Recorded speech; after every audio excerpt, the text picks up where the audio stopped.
Saudara, seorang wartawan di Pangkal Pinang, Kepulauan Bangka Belitung ditemukan tewas di dalam sumur, diduga jadi korban pembunuhan. Satu terduga pelaku berhasil ditangkap. Setelah 2 hari dinyatakan hilang, Aditya Warman ditemukan dalam kondisi tak bernyawa. Jenazah wartawan Okebos.com ditemukan di dalam sumur di kawasan kebun miliknya. Polisi telah menangkap 1 dari 2 terduga pelaku.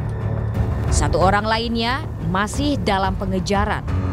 Motif pembunuhan masih diusut.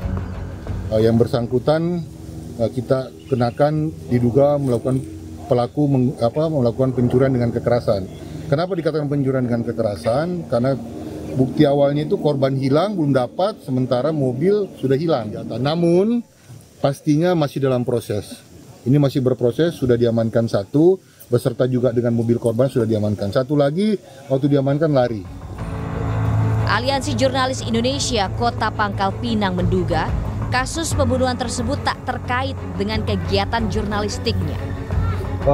Dari hasil penelusuran kita dari rekan-rekan AJI, sejauh ini kita belum bisa menyimpulkan apakah ada kegiatan-kegiatan jurnalistis yang terkait dengan kasus pembunuhan ini. Ya, untuk awal sih kita masih menduga ini motifnya ekonomi aja. Setelah dilakukan otopsi, jenazah korban dimakamkan pada Sabtu siang. Tim Liputan, Kompas TV.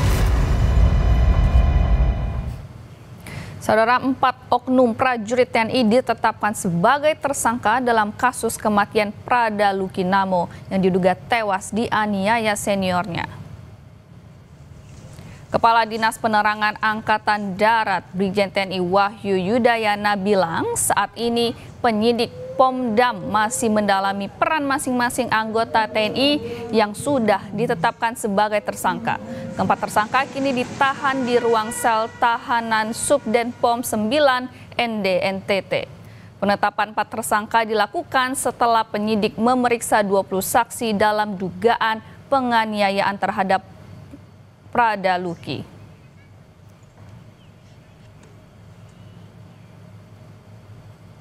Saudara, dalam keterangan tertulis yang diterima Kompas TV, Kadis Penat Brigjen TNI Wahyu Yudayana bilang sudah ditetapkan 4 tersangka dan dilaksanakan penahanan di Subdenpom 9 DND. Dan pemeriksaan kepada yang bersangkutan akan dilanjutkan sebagai tersangka untuk diketahui peran masing-masing sehingga nantinya dapat ditentukan pasal yang akan dikenakan. 16 orang lainnya saat ini masih terus dilakukan pemeriksaan lanjutan dan tidak menutup kemungkinan ada tersangka baru dalam hasil pemeriksaan tersebut.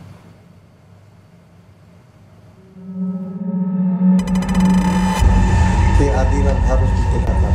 Ada satu catatan, biar tidak ada luki yang lain, luki-luki yang lain. Ingat baik, anak tentara jadi punya kok, bagaimana mau yang lain?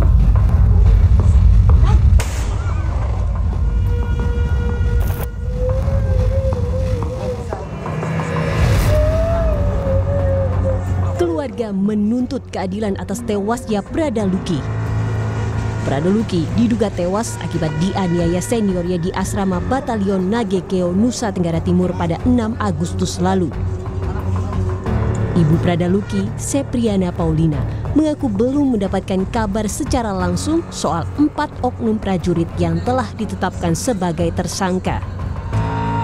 Ibunda menyebut anaknya sempat menceritakan dirinya mendapat penyiksaan dari senior-seniornya pada akhir Juli 2025. Sepriana menduga anaknya dianiaya lebih dari 4 orang. Saya itu kan tidak tahu, saya baca itu yang nama-nama itu sekitar 20 orang. Tetapi pelaku itu lebih dari 4 orang. Lebih banyak. Lebih banyak saat itu yang diceritakan. Diusut secepatnya, Mbak. Diusut secepatnya, tidak ada pandang bulu. Mau dia perwira, mau dia tamtama, bintara. Kalau bersalah dihukum.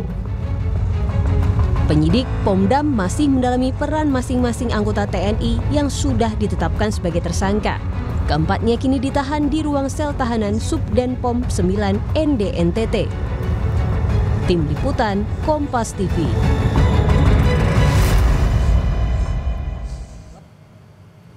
Saudara, bendera tengkorak bertopi jerami One Piece beredar jelang Hari Kemerdekaan Republik Indonesia. Tak hanya sekedar kritik, pemerintah memandang hal ini sebagai bentuk provokasi.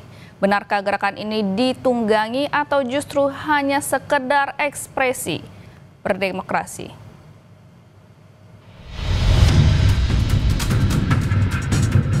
Bisa dilihat, ini adalah bendera One Piece yang dipasang di salah satu mobil box. Sudah terpasang dari kapan, Bang? Baru hari ini. Bendera One Piece sendiri kan sebagai hiburan, nggak dimaksudkan ke makar atau apapun itu. Kenapa tuh dikibarin? Ya buat menandai perwakilan rakyat aja terhadap pemerintah.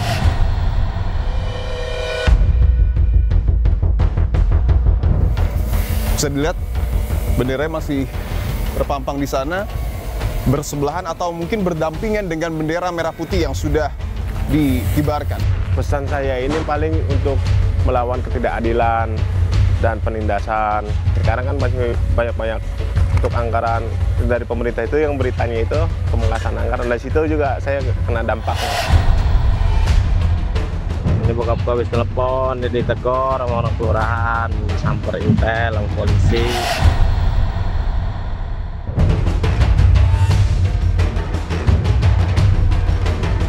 Bendera itu digunakan oleh sebagian pihak untuk melakukan hal-hal yang menurut kita itu bisa memecah belah bangsa kita.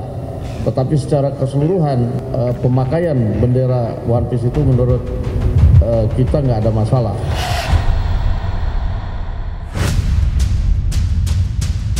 Harga-harga makin mahal, pajak makin mahal, sekolah makin kompetitif, gitu kan, pekerjaan susah. Jadi ada kekhawatiran yang saya rasa itu dalam bentuk kemarahan yang kemudian wujudnya adalah bendera.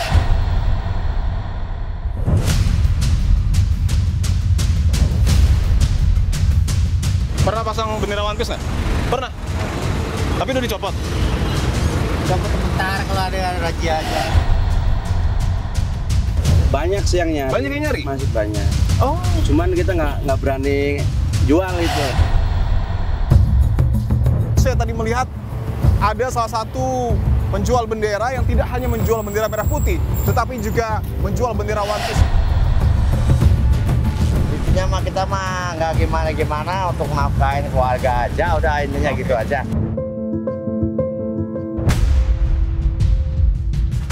Suara paling banyak itu justru tentang lapangan pekerjaan. Lalu juga tentang rekening dorman yang diblokir itu ya. Lalu juga tentang penegakan hukum. Sebenarnya siapa yang pertama kali membahas terkait dengan pengibaran bendera ini, Mas? Apakah betul aktor politik? Saya Nipon Bahagia.